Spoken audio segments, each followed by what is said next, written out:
Alamin natin yan ano, dahil inuusisa nga ni Erwin Tulfo yung nangyari nung putukan diyan sa Senado, no? Sa Senado. Alamin natin 'to kasi para mahimay-himay natin. Tignan natin kung anong nangyari diyan. So, ito pakinggan natin. Mas maganda yung napag-uusapan yan sa Senado kaysa sa wala tayong alam eh. Diba? Tingnan natin. Ito May 20, 2026. Okay. On May 13, the day of the incident around 5:02 p.m., Bilisan ko it lang was kasi baka modified to a makapirate ako. majority-only caucus. Naturally, members of the minority who were no longer part of those internal deliberations eventually went home, Mr. President. To suggest that the mere fact that some senators were responsible for what later transpired just because they had already left the premises is speculative, irresponsible, and unsupported by Tama evidence. lang. But beyond the conflicting narratives, let us not forget the ordinary Senate employees and staff who were caught in the middle of the chaos, mga rank and file. So, tama lang talaga. Palakihan ko lang to kasi baka makaka-copyright ako, no? Baka makaka-copyright ako sa ni Rafi Tulfo. So, makikita natin, malalaman natin kung bakit ganun, no? Kung bakit ganun ang nangyari diyan sa Senado. Siguro kapabayaan na rin nila o sinadya. Pwedeng kapabayaan, pwede pong sinadya. Kasi kung binantayan nila si Senator Bato, dapat hindi yan nawala, hindi yan nakatakas. So, ako mismo, parang pakana nila yan. No? Parang pakana nila yan na aktingan dyan. Tapos, nung nalinga tayo ng konti, natulog na tayo. Sabi daw, matutulog na si Bato. Tingnan nyo, madaling araw pala, wala na. Sino ba maniniwala sa kanila kung ganun ano? Tingnan natin. Security clerk, media at iba pang empleyadong naipit lamang dahil ginagampanan po ang kanilang mga tungkulin. Yet they were the ones exposed to fear, confusion, and danger. Inside an institution where they should have felt secured. Some were traumatized, some feared for their safety. Mr. President, hindi po sila scapegoats at lalong hindi collateral damage. At the same time, we must recognize the larger damage caused by this incident. Mr. President, millions of Filipinos and even the whole world watched this unfold in disbelief. They saw the confusion inside one of the highest institutions of the government. Fryer should be Diba? easy with less mess Wait and less lang cleaning. patalastas lang These po yan. AGM Wait lang. disposable air fryer liners are They saw conflicting authorities, conflicting narratives in an atmosphere that appeared closer to disorder than democratic government. So, sino pang maniniwala pagka ganun? Di ba, wala namang maniniwala sa mga senador na katulad nila Cayetano, sila Robin Padilla, sila Amy Marcos, at yung iba pa. No, actingan tayo ng ganun na akala mo wala silang alam. No, hindi po pwede yung ganun na lang na paniwalain yung taong bayan. Matatalino na po ang mga manunood ngayon. Tingnan niyo po ang pumirma sa impeachment ni Sara Duterte ay 7 million mahigit na para ma-impeach. Yung mga gustong ma-impeach si Sara Duterte, 7 million almost ang nagpirma niyan. Pero yung kay Sara na kami naman, yung kay kami naman tay, na yung sa kay Duterte, nasa 20,000 lang daw yun. Pero to 7 million mahigit. Diba? So ibig sabihin, gusto talagang mawala si Sara Duterte sa sa posisyon niya, no? Mawala talaga si Sara Duterte sa posisyon. Kaya para sa akin, no, ito masolve na dapat itong nangyari sa Senado para maumpisahan ito sa ang impeachment. Tapos itong si Cayetano, Robin Padilla, Amy Marcos, sila Joel Villanueva, dapat maimbestigahan to. 'Di ba? Dapat hindi to pinapayagan ng Senado na nag-a-attend yan diyan. Kasi sa dami po ng mga nila, kasalanan, 'di ba? Kapabayaan o pinatakas, dalawa lang 'yun. Sige, patuloy natin. Nakakahiya po sa totoo lang, Ginoong Pangulo. And because the public witness, the public deserves the truth. Nakabang na po ang taong bayan. And they have been waiting since Monday. Una, ano ba ang legal na basihan sa pagpasok ng mga otoridad sa bisinidad ng Senado kung meron man po? Pangalawa, nagkaroon ba ito ng formal na koordinasyon sa pamunuan ng Senado bago isinagawa ang operasyon at ano ang naging direktiba ng liderato kaugnay rito? Pangatlo, ano po mga partikular na aksyon na nag-udyok at naging mitsa ng putukan? Meron bang provokasyon mula sa alinmang panig? At aling ahensya o sino-sinong individual ang direktang responsable Masama pa sila, sa pagpapaputok ng mga baril? Alam ko po, Ginoong Pangulo, wala po kayo roon bagkus kayo po ay nakasalalay lamang sa mga Napasama report pa. na ibinibigay po sa inyo. Naiintindihan ko po yun. Pangapat, anong mga hakbang ang ginawa upang masigurong ligtas po ang mga senador, mga empleyado at ang media bago at matapos maganap ang insidente? Ang panghuli, ano-anong mga ebidensya po ang nakalap upang magbigay linaw sa tunay na pangyayari? Ginoong Pangulo, when law enforcement operations intersect with the authority privileges and internal security protocols of another branch of government, there must be clarity, not confusion, restraint, not escalation. Diba? Alam ko po na may kanya-kanyang investigasyon na sinasagawa ang Senado at NBI. that there is merit in the public outcry for an impartial, independent, and facts-based investigation. Mahalagang may tuguyod po ang isang proseso ang na ibabaw patas, talagang tama dyan. transparent, at may kredibilidad sa mata ng publiko. Walang undue influence, walang haka-haka. At the end of the day, Mr. President, no camp wins Wait when lang. public confidence Ito lang naman eh. Itong mga Duterte politician, mga senador, gusto tayong paniwalain na may nangyari talaga. Makin mo, syempre hindi naman mawawala yan. Gusto nila makatakas si Bato, di syempre gagawa sila ng paraan. Diba?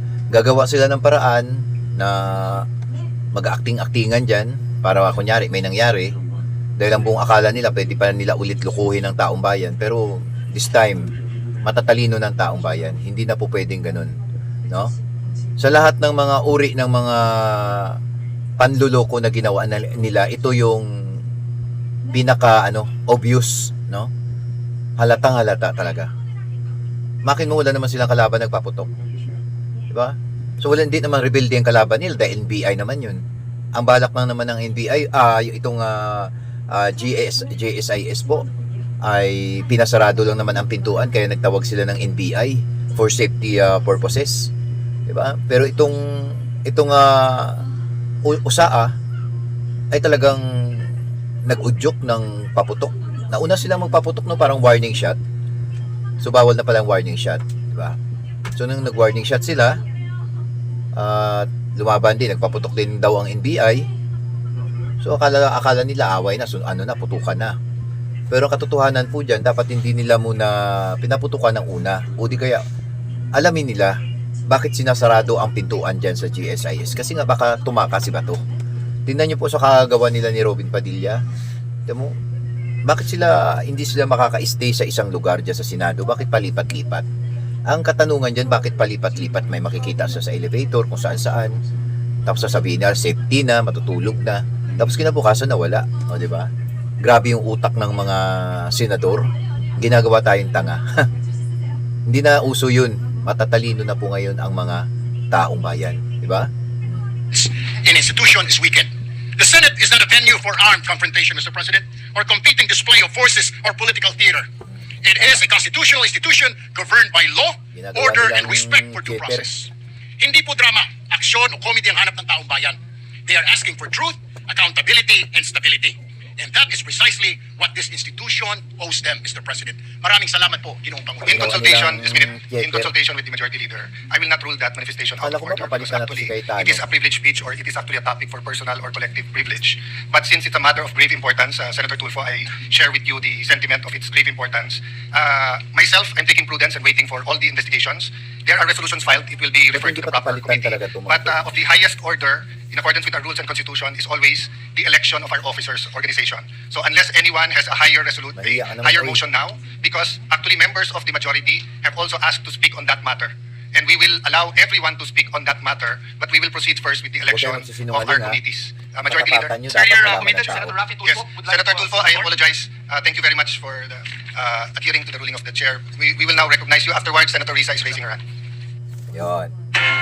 Kasi alam na nila na parang may itong mga senador na minority, parang may nalalaman na silang mabaho Mr. dyan sa President, I Senado. would like to associate myself Yan. with the manifestation of Senator Erwin Tulfo. Meron lang po akong kunting katanungan. Meron po bang standard operating procedure manual ang ating USAA? Number one.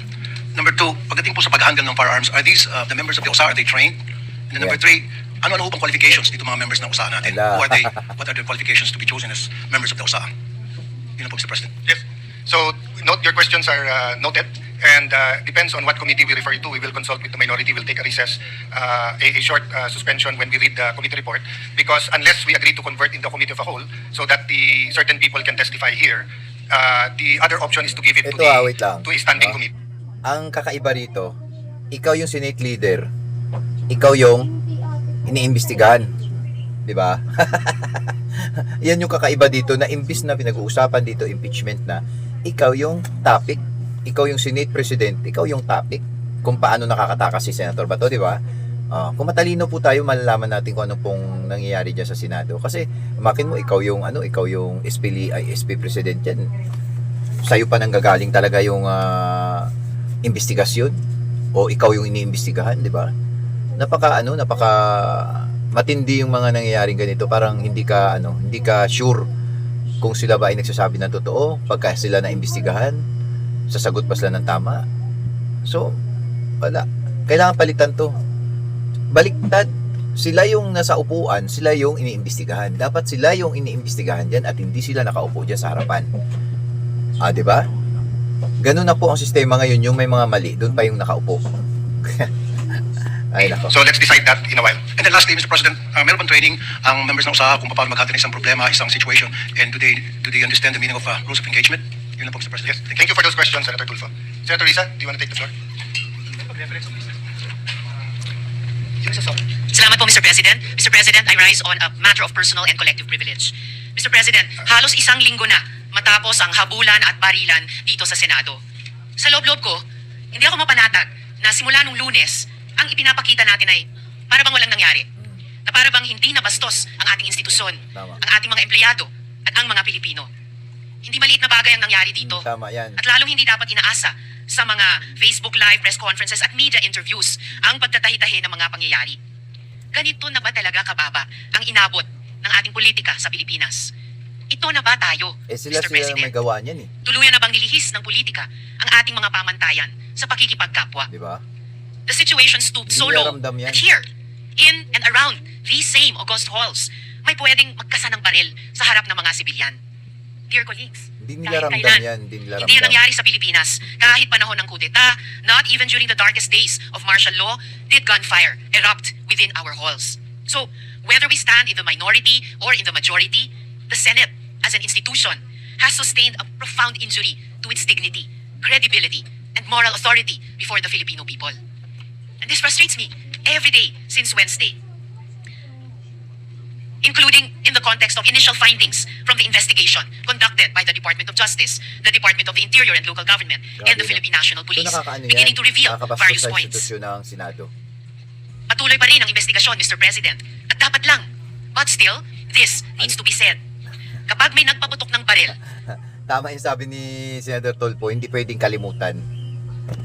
Kasi nangyari po yan mismo sa Senado. Buti sana kung nasa labas ng mga building yan ng Senado. Nasa loob po mismo ng Senado, gumawa sila ng kaartihan nila dyan. Kadramahan nila dyan. So wala naman drama po kasi seryosong lugar po ang Senado. Diba? So walang dramang nangyayari dapat dyan. Ginagawa po nilang kalokohan. Kung magkakaroon po ng mga politiko sa Pilipinas, kung halos lahat sila, wala na tayong magagawa. Puro na sila gagawa ng drama dyan, gagawa ng pelikula. So, sino pa maniniwala sa kanila pala? Ginawa katawa-tawa ang Pilipinas, diba? right here, in the people's house, kapag naghasik ka ng takot sa mga empleyado, sa media, sa security personnel, at sa mga sibilyan, kapag may natroma dahil sa karahasan, at umuuwing nanginginig at hindi mapakali sa sariling bahay, lampas na ito sa isyu ng pamumulitika. Pambabastos na yan at pang-aabuso sa lahat-lahat ng ipinagkatiwala sa Senado bilang mga lingkod bayan. As we all know, democracy has always made room for disagreement. But, dear colleagues, hindi na ito political disagreement. Hindi na ito isyu ng kampihan. What should trouble us is the manner by which disagreement is being settled, which reflects a broader national discourse that has become more coarse and unforgiving, when aggression is normalized and humiliation is treated as political currency. We cannot have a culture that proudly treats fellow Filipinos as enemies to be defeated, all in the name of clout. Yung mga pagbabanta, pambibintang, pananakit ng damdamin, hindi yan ang dapat ginagawang sukatan ng tapang.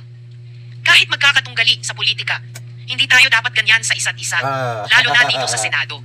Hindi ito tahanan ng ganyang kababang uri ng politika. Ngayon, Insulto na yun. higit sa kailanman, dapat manaig ang ating pagka-Pilipino. I refuse to believe na tayong mga Pilipino ay mga bulag na sumusunod sa sinumang politiko. I refuse to believe na wala nang natitirang Insulto. malasakit, hiya o pagmamahal sa bayan.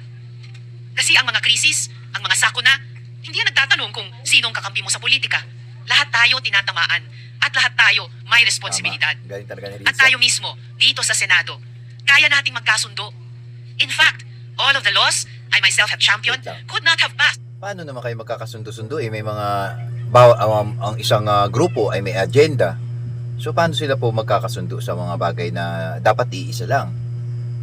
So kung si Senator Bato, tinakas man nila yan, at kung sa umpisa pa lang ay sinorender na po nila sa ICC yan, so wala na po sanang mahahantong na problema na katulad ng ganito.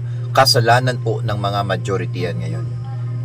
Kasi po kung hindi nila pinabayaan si Senator Bato o hindi man nila pinatakas, sana tapos na yung, wala ito ngayong ano na to, drama na to, wala yan. So, nasa impeachment na tayo ngayon kung si Senator Bato ay nahuli na po. So, wala na pong pag-asa yan si Senator Bato. Ano siya? Escape from Alcatraz? Tapos magsasahod pa siya? No way. Hindi po tayo papayag nun. Tumakas na siya lahat-lahat, may sahod pa.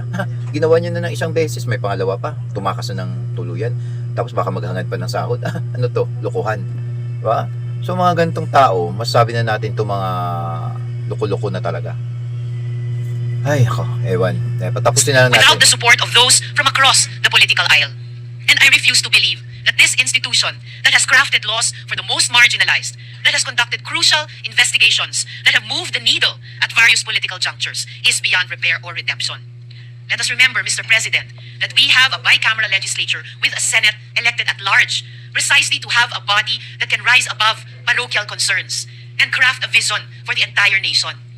At kaya kong sabihin ng buong puso that this Senate has, at its best, shown that this agreement Kaya naman. does not destroy our common duty. Kaya yan. We have passed laws across party lines. That is why we cannot act as though nothing happened last week. Kaya Alam natin yan. ang tama at mali. Kurap lang talaga. Alam natin kapag sumosobra na. And this is what our country needs from us now. For the yan, Senate, in this Ito lang po, sa sinabi ni Senador Risa Hontiveros, yung mga DDS po, itigil nyo na yung mga pagboto ninyo sa mga walang hiya. Yung sa mga kurap, mga tarantado sa gobyerno na iboboto, ipapasok natin, tapos ganito na naman ulit ang mangyayari. No way po. Mamili tayo ng mga karapat-dapat, yung may honesty naman. Yung panunumpa nila sa watawat, may kahulugan. Hindi yung pagkatapos manumpa sa watawat, sa harapan ng watawat natin, gagawa sila ng kalokohan. Walang honesty po sa kanila. No? Mahiya naman sila. Sabi ni Bongbong Marcos, mahiya naman kayo. difficult hour to reflect the best of our people. May we prove worthy of the trust that our people have placed in us. Marami pong salamat sa inyo at sa lahat, Mr. President. Before Pero I recognize mabigyan Senator ng- Bion and Senator Marcoleta, you know, the curious thing is the prayer Ulitin of mo. Senator Kiko and the prayer of former Senate President Tito Soto yesterday. We all agree with it. We're just looking at it from different sides of the political lens. Tawa-tawa And many ka of pa, your ah. statements today, Senator Risa, many of us, if not all, agree. But we all won't agree that parang walang nangyari. I don't know where that came from because I don't think anyone is treating it trivially. Nung kati sinabi ni It's just Risa. a matter of how we can focus on it given that there is a real economic crisis, crisis of Kalokohan. prices, oil crisis, Gawa nyo our yan, stock is ano ka running pa? out. We're convening Magyari into ka an pa. impeachment court. You know, our staff are overwhelmed by the number of investigations, by the number of subpoenas that are here. They're asking us to produce so many things Wait, while we're there's also more, doing our own. no? I can see na kung isinurrender niyo si Bato, hindi na dapat tumahantong sa ganito pa. Ang may problema po talaga kayo. May kasalanan kayo talaga dyan, no, na dapat ninyong harapin. Ikaw mismong SP ka dyan or di ba? Senate President ka. Ikaw dapat nag-surrender ng kusa kay Senator Bato. Di sana hindi pa nagkagulo ng ganyan. Paano? Sasabihin nyo ganito, ayaw nyo tanggapin ang warrant of arrest ni Senator Bato kasi kung kumo international, so hinahanapan ninyo ng local arrest. Diba? So useless kung bakit siya pinadala ng ICC warrant tapos hindi nyo tanggapin.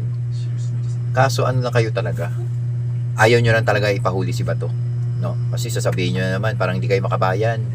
May kasalanan sa bansa natin yan, hindi ka makabayan tinatanggal nga natin yung mga ganyang bagay na ugali, tapos kayo tinotolerate pa ninyo, pinatakas pa ninyo. So kasalanan nyo talaga yan, no? Walang ibang mga dapat nasisisihin kundi itong Senate Senate President. At kasi siya yung namumuno sa'yo talaga ang ano yan, bagsak yan, di ba? Tapos sasabihin niya pa ng sinabi ni Risa na parang walang nangyari, hindi to totoo. Bakit nangyari nga na wala si Bato? Kasalanan niyo. So please po, bago tayo magtapos, magbigay ka naman ng like, comment at mag-subscribe kayo sa aking channel. Ito po ang Pasabog News Channel. Suportahan niyo po ako palagi, no? Comment down below kayo dyan para i-shout out ko ang inyong mga pangalan. So maraming salamat. Keep safe. God bless.